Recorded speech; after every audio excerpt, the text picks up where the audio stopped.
ተከሳሽ ተሾመ ታምሩ የወንጀል ድርጊቱን የፈጸመው በጉለሌ ክፍለ ከተማ ወረዳ ተብሎ ከሚጠራው አካባቢ ነው። በክፍለ ከተማው ዋና ፖሊስ መምሪያ የሴቶችና ህጻናት የወንጀል ምርመራ ክፍል ኃላፊ ኢንስፔክተር ዘመናዊ አዳና እንደገለጹት ተከሳሽ ቤት ውስጥ ማንም ሰው አለመኖሩን እንደ መልካም አጋጣሚ በመጠቀም እድሜው 17 ዓመት በሚሆናት እህቱ ላይ የአስገድዶ መድፈር ወንጀል ፈጽሞባት አቃቢ ህግ ክስ እንደመሰረተበት ገልጸዋል። አርግዛ እንድትወልድ ነው የተደረገው። የተወለደችው ህፃንም ያው ወደኛ ጋር ኬዙ ሲመጣ የ7 ዓመት ህፃን ናት። ያው ማውለዷንም ቤተሰቦቹ ከሱ እንደተወለደ ያውቃሉ።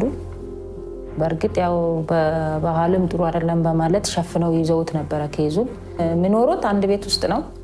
ተከሳሽም የግል ተበዳይም ከቤተሰቦቻቸው ጋር ሆነው አንድ ቤት ውስጥ ነው አብረው የሚኖሩት። ከአካባቢው ላይ ማስረጃ አሰባስበን የግል ተበዳይን ሕክምና እንድታገኝ አድርገን እኛ ጋር ከመጡ በኋላ ያው አቤቱታውን ተቀብለን ምርመራ ጀመርን። ምርመራ አጣርተን ተጠርጣሪ ይዘን በሰባሰብናቸው ማስረጃዎች አማካኝነት መዝገቡን ለአቃቤ ሕግ አቀረብን። አቃቤ ሕግ ክስ መሰረተ። ከዛ ፍርድ ቤት ቀርቦ በሂደት ላይ ነበረ። ውሳኔ አሁን አግኝቷል መዝገቡ በፍርድ ቤት ደረጃ ላይ። የተከሳሽ ተሾመ ታምሩን ጉዳይ የተመለከተው የፌዴራል መጀመሪያ ደረጃ ፍርድ ቤት አራዳ ምድብ 9ኛ የሴቶችና ህጻናት ወንጀል ችሎት በ8 ዓመት ከ5 ወር እንዲቀጣ ወስኖበታል። አብዛኛው የሚፈጸሙ የአስገድዶ መድፈር ወንጀሎች በቅርብ ወይም በሚያውቋቸው ሰዎች በመሆኑ ወላጆች በልጆቻቸው ላይ የተለየ እንቅስቃሴ ሲመለከቱ መጠራጠርና ቁጥጥር ማድረግ አስፈላጊ እንደሆነ ኢንስፔክተር ዘመናዊ ባስተላለፉት መልእክት አሳስበዋል። እኔ ምናልባት መልእክት ማስተላልፈው ቤተሰቦች አሁን ልጆቻችንን በአግባቡ መከታተል አለብን።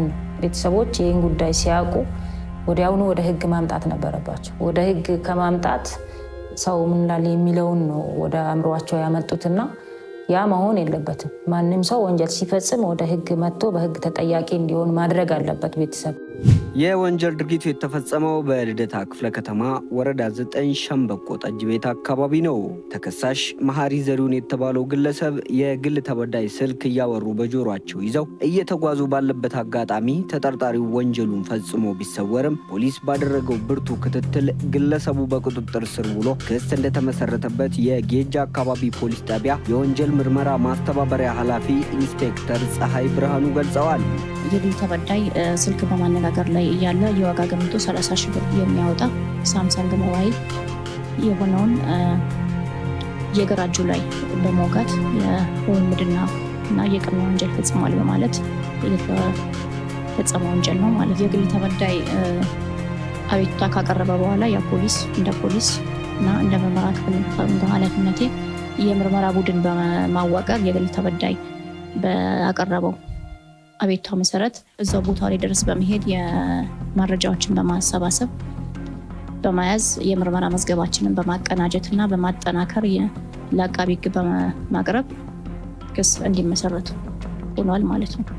ጉዳዩን ሲከታተል የቆየው የፌዴራል የመጀመሪያ ደረጃ ፍርድ ቤት ልደታ ምድብ 11ኛ ወንጀል ችሎት ተከሳሽን ያስተምራል፣ ሌሎችን ያስጠነቅቃል በማለት በ7 ዓመት ከ8 ወር መቀጣቱን የገለጹት ኢንስፔክተር ፀሐይ ብርሃኑ ወጣቶች ወንጀል ፈጽመው እድሜያቸውን በእስር ከማሳለፍ ይልቅ ከወንጀል መራቅ እንዳለባቸው መልእክት አስተላልፈዋል።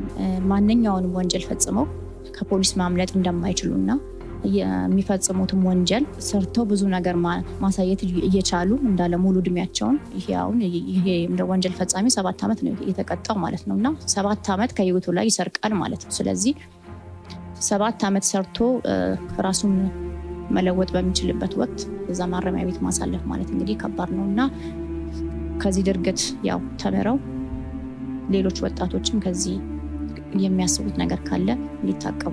ህገ ወጥ ነዳጁ በቁጥጥር ስር የዋለው በኮልፌ ቀራኒዮ ክፍለ ከተማ ወረዳ 1 ዘነበ ወርቅ አካባቢ በአንድ መኖሪያ ቤት ውስጥ ነው። ተጠርጣሪው በአቋራጭ ለመበልጸግ በማሰብ በህገ ወጥ መንገድ በመኖሪያ ቤቱ ኩሽና ውስጥ በጀሪካን አከማችቶ የነበረውን ነዳጅ በቁጥጥር ስር በመዋል በህግ አግባብ ለመንግስት ገቢ መደረጉን በክፍለ ከተማው ፖሊስ ዋና መምሪያ የወንጀል መርማሪ ዋና ሳጅን ታረቀይ ኪዳኔ ተናግረዋል። በተለያዩ አይነት መኪናዎች ቀርቶ በማምጣት ቤት ውስጥ እያከማቹ በብላክ ማርኬት እየሸጡ የሚገኙ ሰዎች ላይ በተደረገው ኦፕሬሽን መሰረት በአሁኑ ተጠርጣሪ ኩሽና ውስጥ አከማችቶ ተገኝቷል በሚል ከአካባቢ ነዋሪዎች በደረሰን ጥቆማ መሰረት የፍርድ ቤት ብርበራ ትዕዛዝ በማውጣት ወደ ጥቆማ ወደ ተሰጠው ቦታ በመሄድ ያው ኩሽና ውስጥ ነው ባለ 25 ሊትር 10 ጀሪካን እና ባለ 20 ሊትር 2 ጀሪካን በአጠቃላይ 200 90 ሊትር ናፍጣ ይዘን ወደ ማደያ የማስገልበጥ ስራ ነው የመጀመሪያ ስራችን። ከተገለበጠ በኋላ ደግሞ በከተማው አስተዳደሩ በተከፈተው ሂሳብ ቁጥር ውስጥ ተሽጦ ገቢ ተደርጎ ይገኛል። የግል ጥቅማቸውን ብቻ በማስቀደም ህገወጥ ድርጊትና ወንጀል የሚፈጽሙ ግለሰቦችን በህግ አግባብ እንዲጠየቁ ለማድረግ ማህበረሰቡ ጥቆማ ከመስጠት ጀምሮ እንደ ከዚህ ቀደም እያደረገ ያለውን ትብብር አጠናክሮ መቀጠል እንዳለበትና ወንጀል ተፈጽሞ ሲገኝም በአፋጣኝ ለፖሊስ ማሳወቅ ተገቢ መሆኑን መርማሪው ዋና ሳጅን ታረቀኝ መልእክት አስተላልፈዋል። ህገወጥ ነጋዴዎች በአቋራጭ ለመበልጸግ በማሰብ እንደዚህ ድርጊቶችን ይፈጽማሉ።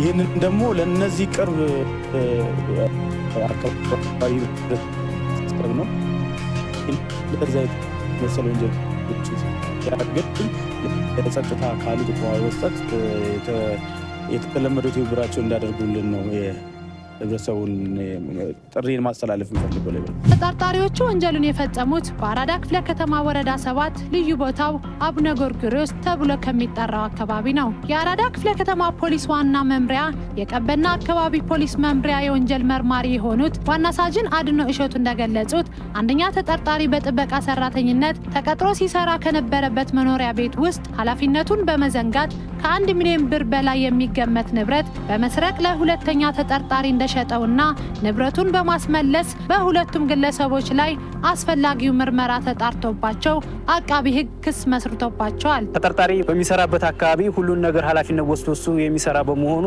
ሙሉ ቁልፍ ስላለው የቤቱን ንብረቶች አንደኛ የ02 ፍሪጆች፣ ፍየል፣ ስፖንጅ ፍራሽ፣ የሳር መጨያ ማሽን፣ ኪችን መደርደሪያ እና ደግሞ የቢሮ ወንበሮች እነዚህ የመሳሰሉ ንብረት ከሚጠብቅበት በአይሱዚ በመጫን ወደ የካ ክፍለ ከተማ ኮተቤ 02 አካባቢ ተብሎ ከሚጠራው አካባቢ ለሁለተኛ ተጠርጣሪ 115,000 ብር ያስረከበው መሆኑን እና ምርመራና በክትትል ሲደረግ ከቆየ በኋላ በክትትል ፖሊሶች አንደኛ ተጠርጣሪ የሆነው ከተያዘ በኋላ በምሪት ወደ ሁለተኛ ተከሳሽ በመውሰድ ያሉ ንብረቶችን አከማችቷቸው እንደነበረና በተደረገ ምርመራ መሰረት በምሪት ንብረቶቹን ሂደን እንዳመጣንና አሁን በጣቢያ ላይ ተይዘው እንደሚገኙ መሆኑን ማንኛውም ሰው ሰራተኛ በሚቀጥርበት ወቅት በቂ ተያዥ ያላቸው መሆኑን ማረጋገጥ እንደሚገባና የተሰረቁ ንብረቶችን የሚቀበሉ ግለሰቦች ከድርጊታቸው መቆጠብ እንዳለባቸው መርማሪ ዋና ሳጅን አድኖ መልእክት አስተላልፈዋል። ሙሉ እምነት ሰጥተው በራሳቸው ተማምነው